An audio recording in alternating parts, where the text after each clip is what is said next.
마태복음 5장 11절에서 12절 함께 읽겠습니다.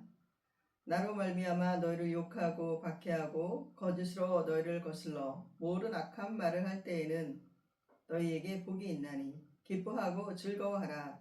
하늘에서 너희의 상이 큼이라.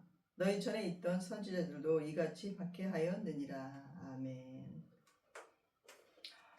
산상수훈의 마지막 8번째가 의를 위하여 박해를 받은 자는 복이 있나니 천국의 그들의 것임이라 입니다. 이 말씀입니다.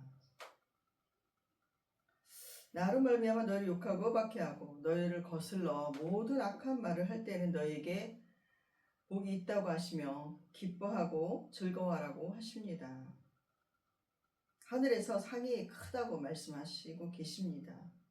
전에 있던 선지자들도 이같이 박해를 받았다고 하십니다.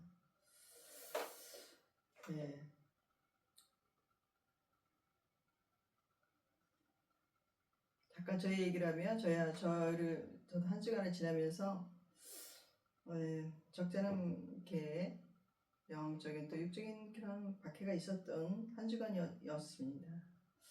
또 마음이 힘들고 언짢기도 하고 또 괴로운 상태가 되었었습니다.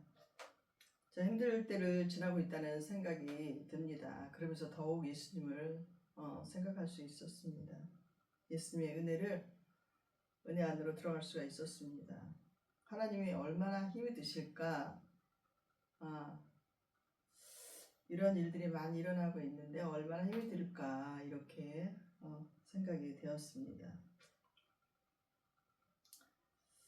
이번 주간 이제 주님의 고난 주간이자 종려 주일이지 않습니까? 산상수훈을 마치면서 이 마지막 결론으로 하시는 말씀이 주님 때문에 박해를 받은 자의 말씀으로 마치게 되니까요. 고난 주간이 더욱 깊은 의미로 다가옵니다. 예수님께서는 이 산상수훈을 통해서 자신의 얘기를 들려주고 있구나 생각도 이제 들게 되는 것입니다. 이 당시 예수님께서 천국 복음을 전하고 다니시면서 병자도 고치시고 축사도 하시고 또 많은 회복 사역을 하셨잖아요. 해주셨잖아요. 생명을 살려주셨단 말입니다. 회복의 은혜를 주셨단 말입니다. 그리고 천국 복음도 전파하시고 천국의 메시지.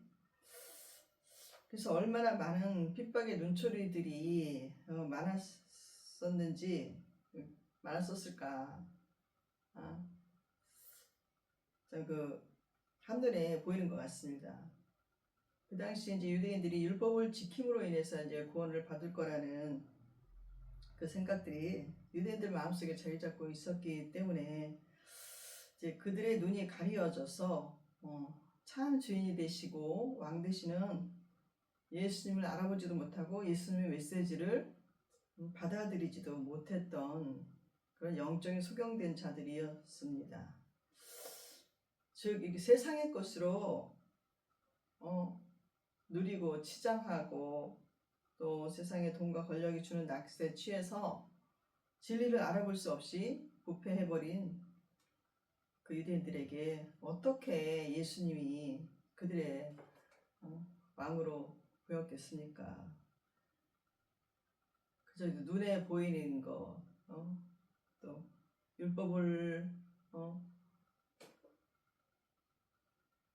겉으로만 지키는 거, 지키고 살면서 남한테만 잘 보이게 하고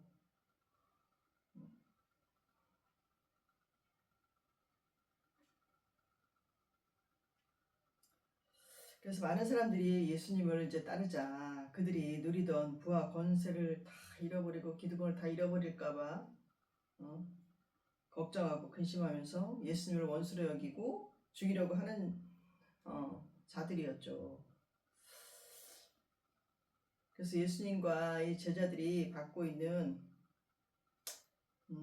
박해를 잘 알 수가 있게 해주시는 오늘의 말씀입니다. 그리고 그 박해는 이제 더 해갈 것을 주님은 아시기에 제자들에게 이 산상수훈을 말씀해주고 있는 것이라고 볼 수가 있습니다.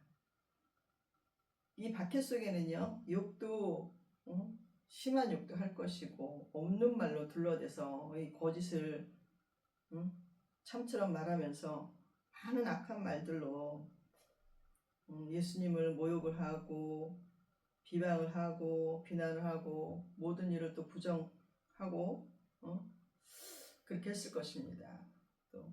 또 자신들은 하나님 앞에 의롭고 예수님과 제자들은 부정한 자들처럼 악하게 되었던 것을 알 수가 있습니다.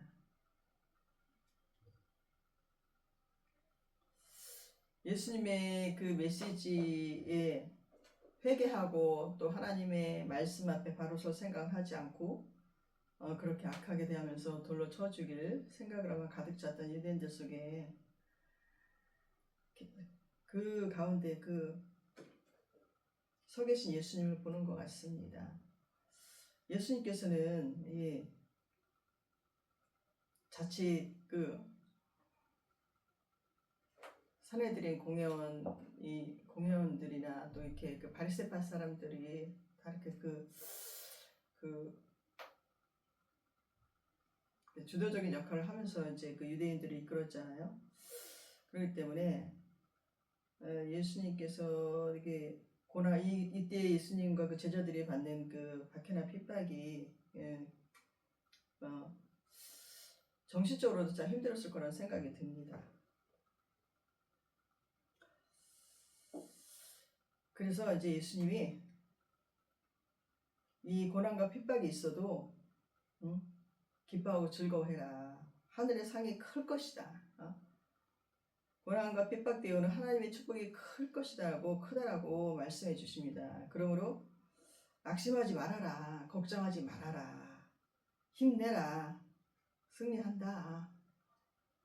하늘의 복이 온다고 말씀해 주고 계시는 것입니다. 자, 그럼 하나님이 기뻐하는 삶을 살 때 하나님의 나라가 이루어지도록 하나님의 공의와 정의가 이루어져서 하나님의 통치가 각 사람에게 임하기를 소망하고 또 힘쓰고 마음과 또 물질을 들이며 살고 또 하나님 나라를 전파하며 살려고 할 때 지금도 원수들의 공격은 있게 됩니다. 있습니다. 이럴 때 각종 어려움이 올 수가 있지요.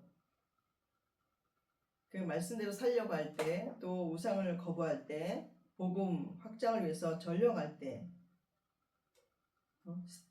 이럴 때 또 사회적이나 정치적이나 경제적인 통제 등을 통해서 여러 모양으로 고난이 올 수가 있는 것입니다.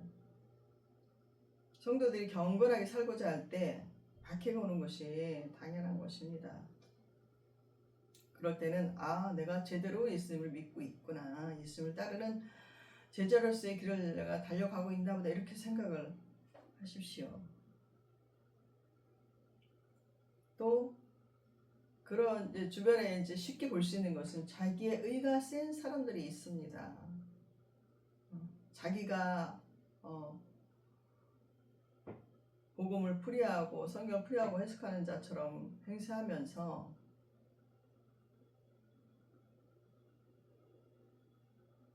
공격도 또 방해도 하고 있는 것을 많이 볼 수가 있습니다. 주변에 그런 사람들을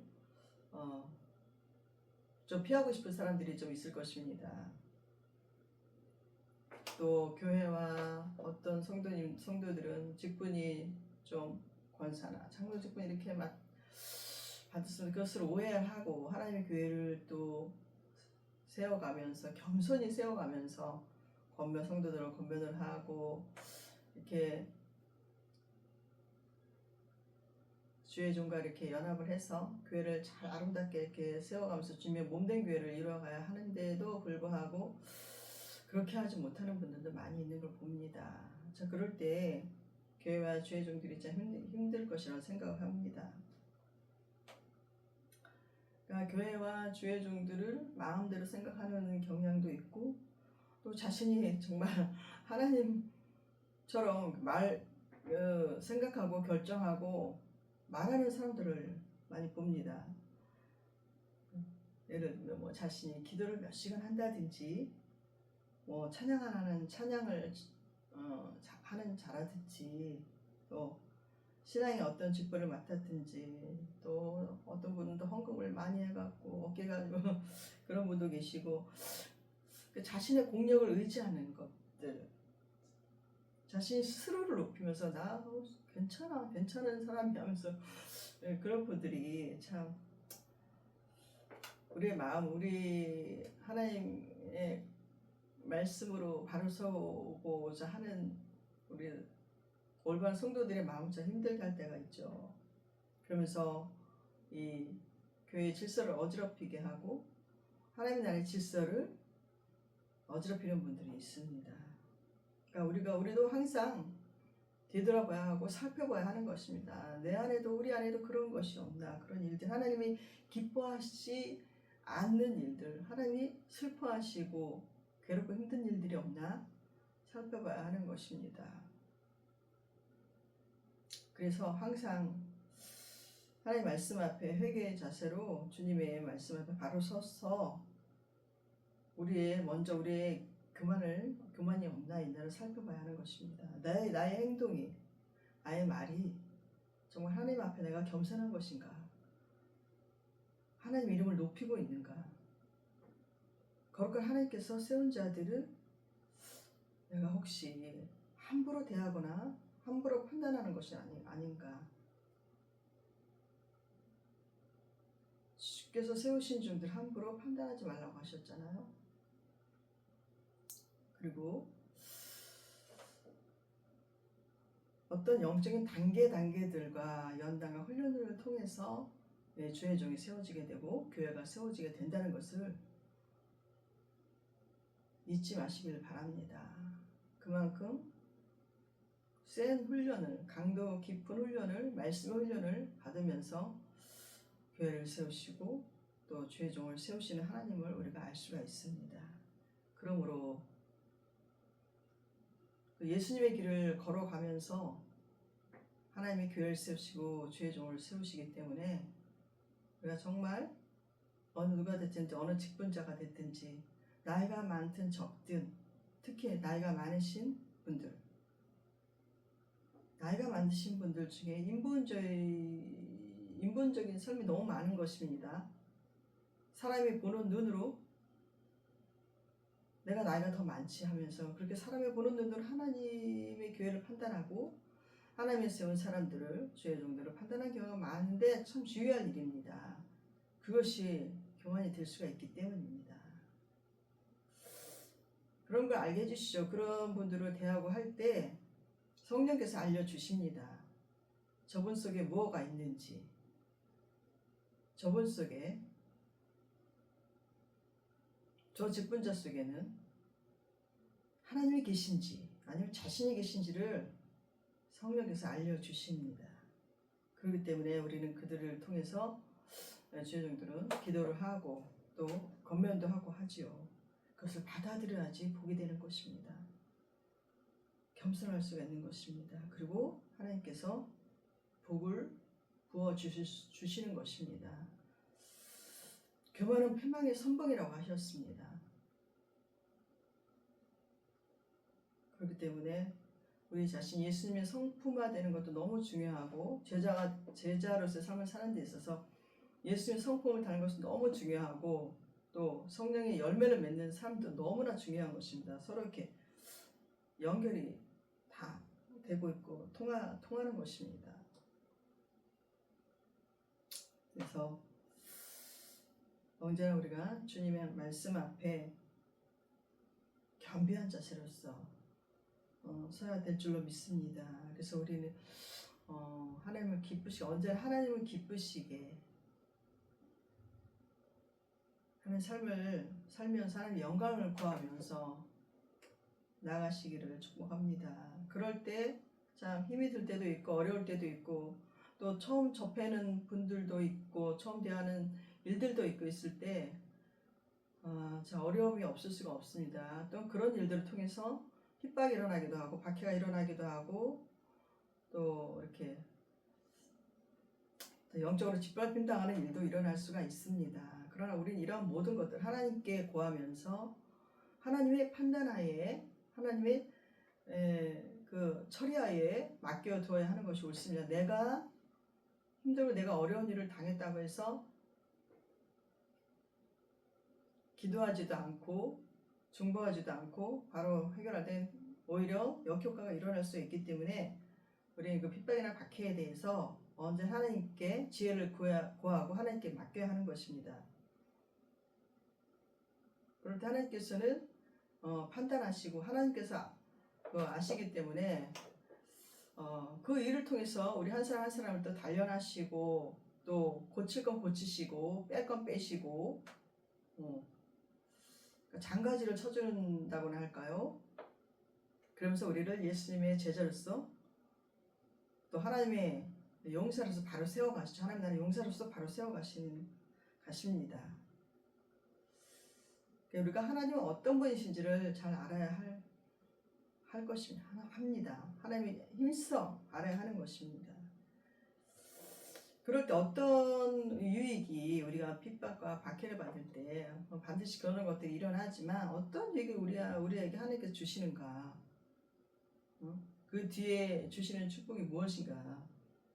하나님은 먼저 우리는 그 어려운 일들을 통해서 하나님께 더 깊이 가까이 갈 수 있게 됩니다.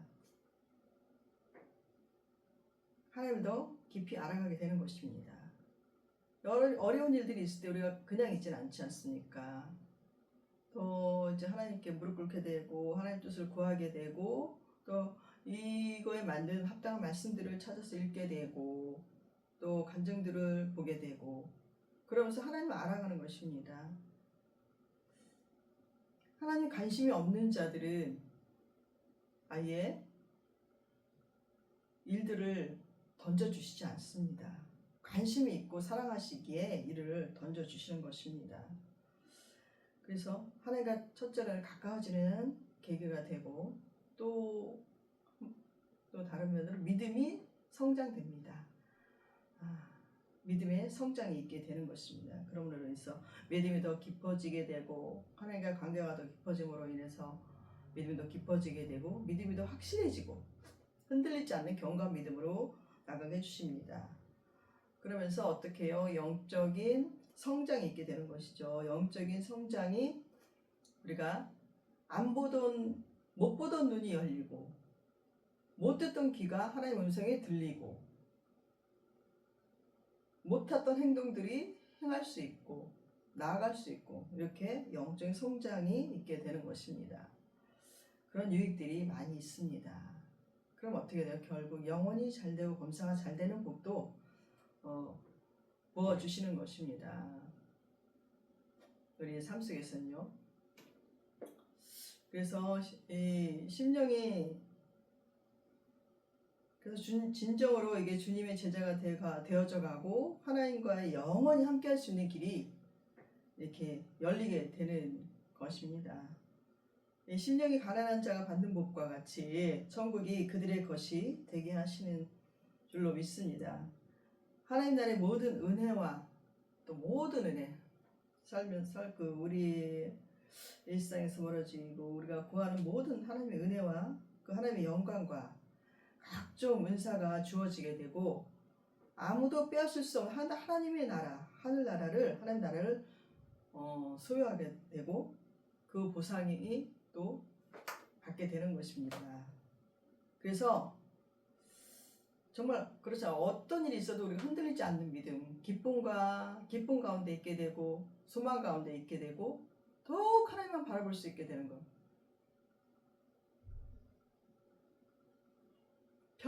평안이 넘치는 것. 참 너무 귀한 것이죠. 이런 영적인 뭘 수용하게 되는 것입니다. 근심 걱정해서 막 이렇게 쪼자불안한 것이 아니라 평안한 것. 그러면서 하나님만 바라볼 때 찬양이 절로 나오지 않습니까? 그럴 때. 그리고 나를 핍박해도 축복하고 저주하지 않게 되는 것, 원수 삼지 않게 되는 것, 얼마나 큰 축복이에요. 그래서 팔복은 천국으로 시작해서 천국으로 끝납니다. 예, 그러므로 성도에게 고난이 올 때 기뻐하고 즐거워하면서 하나님의 영광을 미리 볼 줄 알아야 합니다.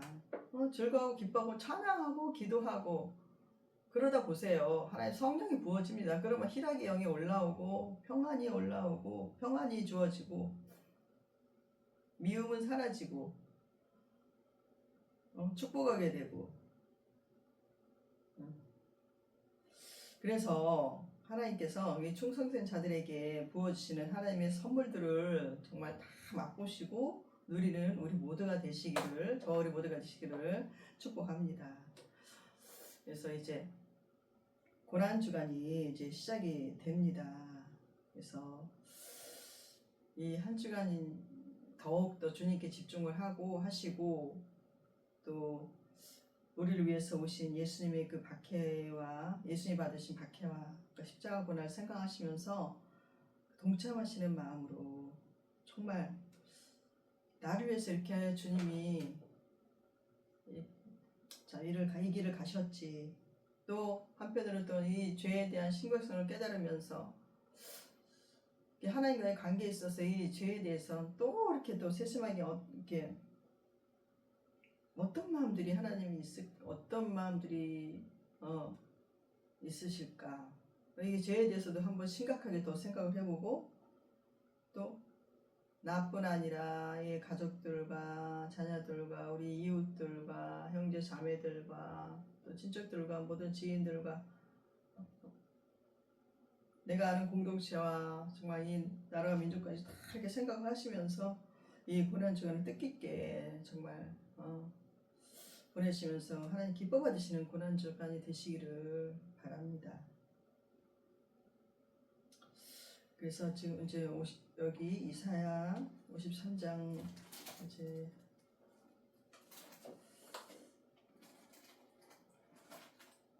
한번 읽어보고 이 말씀을 예배를 마무리할까 합니다. 이사야 53장.